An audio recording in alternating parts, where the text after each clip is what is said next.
Bismillahirrahmanirrahim.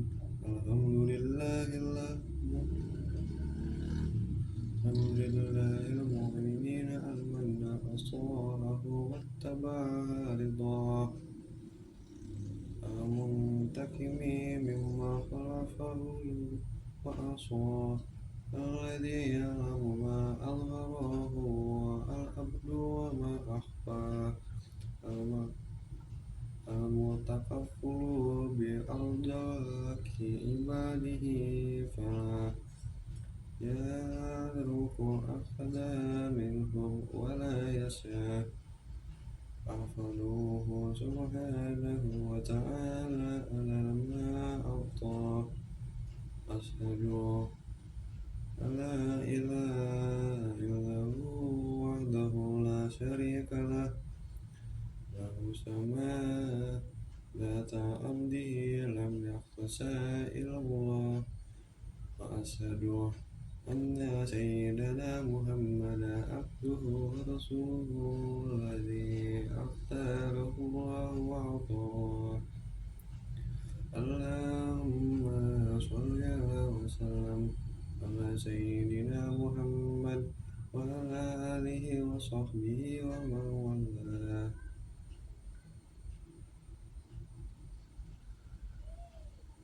Ayyuhan nas ittaqullah wa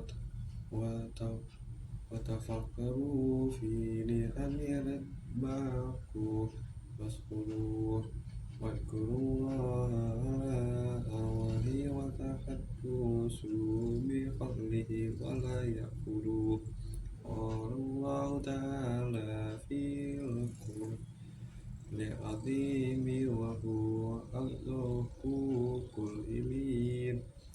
A'udzu billahi minas syaitonir rajim. Wala tahsabannallaha ghafila amma ya'malu dhalimuna innama tuwafawna liyawmin tashkhasu fihi al-anfus.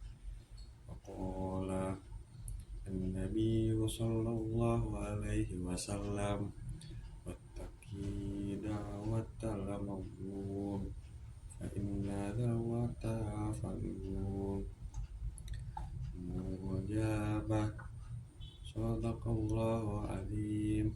Sadaqal rasulul karim habibul karim wa nahu ala dzalika minas syahidina was-syakirina walhamdulillahi rabbil alamin. Amma ba'd. Sidang Jumat yang dirahmati Allah, puji dan syukur marilah kita sama-sama panjatkan kepada junjungan hadirat Allah Subhanahu wa taala, Zat yang Maha menciptakan, mengatur segalanya, Zat yang semestinya melimpahkan nikmat kepada kita semua, termasuk nikmat taufik dan hidayah, sehingga kita semua dapat berkumpul di tempat yang mulia ini dalam rangka menunaikan sholat Jumat berjamaah. Semoga setiap amal yang kita lakukan hingga saat ini menjadikan bukti ketaatan kelak bagi kita di hadapan Allah, serta menjadi wasilah barakah ridhonya. Salawat dan salam semoga terlimpah kepada Nabi besar Muhammad SAW, penghulu para nabi dan rasul yang diutus menjadi rahmat seluruh alam. Salawat dan salam juga kita curahkan kepada para sahabat, para tabi'in, dan juga kepada umatnya yang senantiasa memohon pertolongan dari Allah agar bisa mengikuti ajaran-ajarannya, serta bisa mendapatkan syafaatnya. Hadirin sidang Jumat yang dirahmati Allah, sebelumnya tak lupa khatib berwasiat khusus kepada diri khatib sendiri dan umumnya kepada sidang Jumat sekalian. Marilah bersama-sama mengingatkan ketakwaan kepada Allah, sebab takwa menjadi tolak ukur keimanan di sisi Allah. Takwa menjadi perisai yang menghalangi kita dan perbuatan-perbuatan yang dilarang, serta takwa menjadi bekal bagi kita di dunia dalam menghadapi kehidupan kekal di akhirat. Semoga kita golongkan Allah sebagai hambanya yang taat dan bertakwa. Amin ya rabbal alamin. Hadirin sekalian, sebagai ayat yang dikutip dalam muqaddimah di atas, Allah berfirman, A'udzu billahi minasyaitonir rajim. Wala tahsabanallahu ghafilan amma ya'malu adh-dhalimuna innama yu'akhiruhum liyaumin tashkhasu fihi al-absar. Ya, artinya janganlah sekali-kali engkau mengira bahwa Allah lengah terhadap apa yang orang-orang zalim berbuat. Sesungguhnya Dia menangguhkan mereka sampai hari ketika mata mereka terbelalak. Quran surat Ibrahim ayat 14. Melalui ayat di atas, Allah memberikan perintah bahwa kita harus berhati-hati dalam setiap tindakan dan berbuat dan kita, sebab khawatir apa yang kita lakukan ini termasuk perbuatan zalim, sementara perbuatan zalim akan dipertanggungjawabkan kelak di hadapan Allah. Ingatlah bahwa Allah tidak lalai mencatat perbuatan yang dilakukan hambanya, termasuk perbuatan zalim. Terlebih perbuatan zalim bukan saja kepada sesama manusia, tetapi juga kepada diri sendiri dan kepada sesama makhluk. Sementara tindakan perbuatan zalim itu ada yang diharapkan akan diampuni oleh Allah, ada yang tidak akan diampuni oleh Allah. Sebab itu ada yang tidak ada ditangguhkan ampunannya oleh Allah. Lebih jelasnya mari kita perhatikan pernyataan oleh Anas bin Malik bagaimana yang diutip oleh Syekh Jainuddin Al-Mabari dalam kitab Ismaul Ibadah. Kezaliman yang tidak akan diampuni oleh Allah adalah kezaliman berupa syirikan atau menyekutukan Allah. Kezaliman juga tidak akan diampuni Allah sehingga benar-benar taubat kepadanya serta menghentikan kesyirikannya.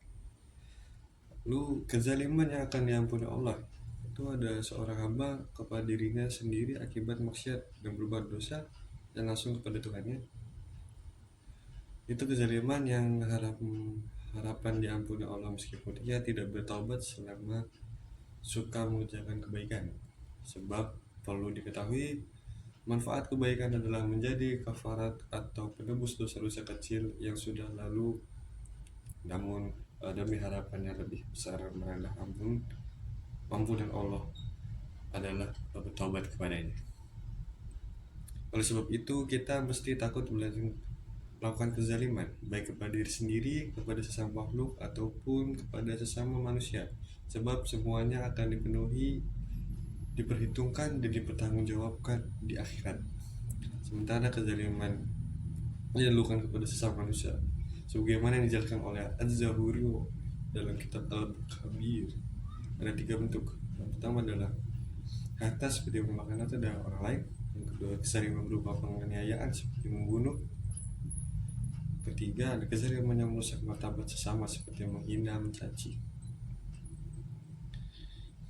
Sidang jemaah yang dirahmati oleh Allah, adapun balasan bagi orang zalim dan merampas hak orang lain sudah banyak dijelaskan dalam Al-Quran dan hadisnya.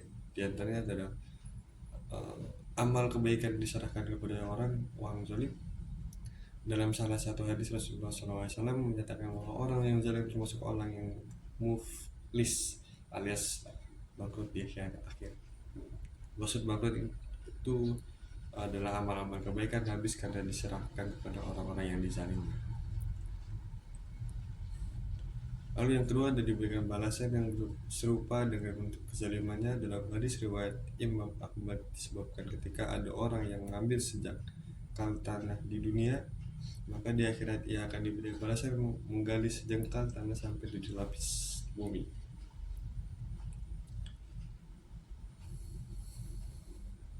Selanjutnya tanah itu akan dikalungkan kepada hingga hari kiamat sampai diputuskan perkaranya di antara semua manusia.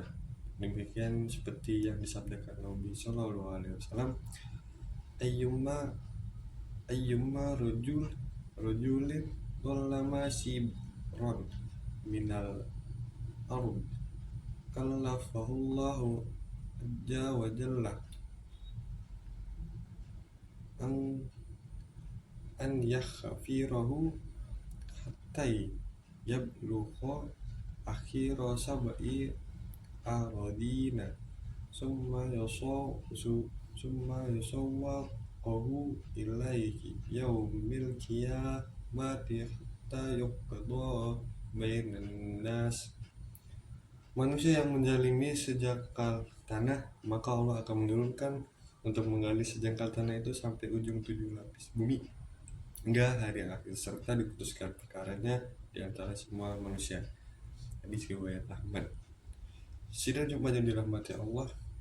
Yang ketiga, diancam dengan doa buruk orang yang zalim. Ingatlah, orang yang zalim termasuk salah satu di antara 3 golongan yang mustajab doanya, meskipun orang itu termasuk orang jahat atau non-muslim. Yang keempat, tuntunan dan persidangan pada mahsyar. Pada waktu itu, ahli neraka tidak akan masuk neraka, serta ahli surga tidak akan masuk surga. Sebelumnya dirinya bebas dari segala sangkutan kezaliman dan hak kepada sesama manusia. Pantas Allah berfirman dalam Al-Quran, "Fama ya'mal misqala dzarratin khairan yarah, wa may ya'mal misqala dzarratin syarran yarah." Siapa yang mengerjakan kebaikan sebesar zarah biji sawi, dia akan melihat balasannya. Siapa yang mengerjakan kejahatan seberat zarah, dia akan melihat balasannya. Surah Surat Az-Zalzal ayat 99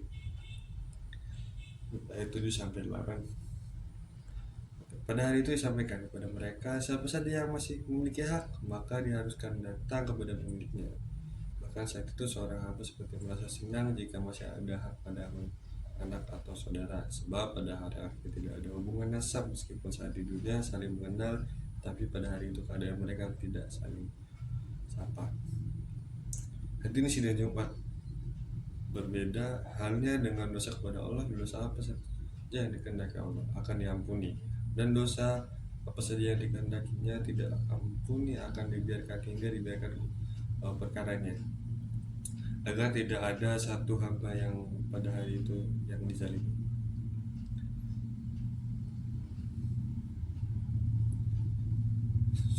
Semoga kita semua termasuk orang-orang yang mendapat pertolongan Allah untuk menjauhi segala perbuatan zalim. Amin ya rabbal alamin. Ya mujabis sailin, barakallahu li wa lakum fi Qur'anil azim, wa nafa'ani wa iyyakum bima fihi minnal ayati wad dzikril hakim. Wa taqabbalallahu minni wa minkum tilawata innahu huwas samiul alim. Aqulu qawli hadza wa astaghfirullahu alim li wa lakum wa lisairil muslimin wal muslimat fastaghfiruhu innahu huwal ghafurur rahim. Allahumma shalli ala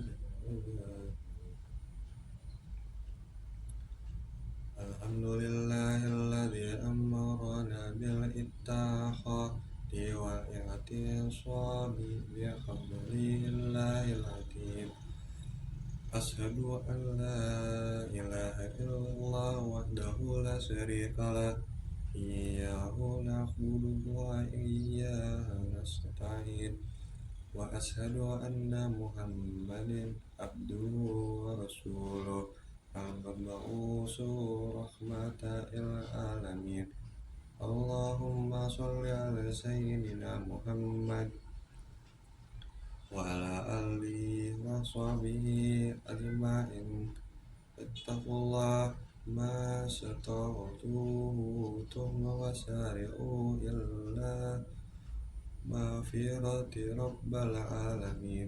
Innallaha wa malaikatahu yusholluna 'alan nabi ya ayyuhalladzina amanu sallallahu alaihi wasallamu taslima. Wa sallallahu alaihi sayyidina wa maulana Muhammadin wa ala alihi wa sahbihi wasallam. Allahumma firli mu'minina wal mu'minat wal mu'minina wal mu'minat al ahya'i minhum wal amwat innaka sami'un karim mujibud da'awati wa yaqdiyal hajat bi rahmatika ya arhamar rahimin.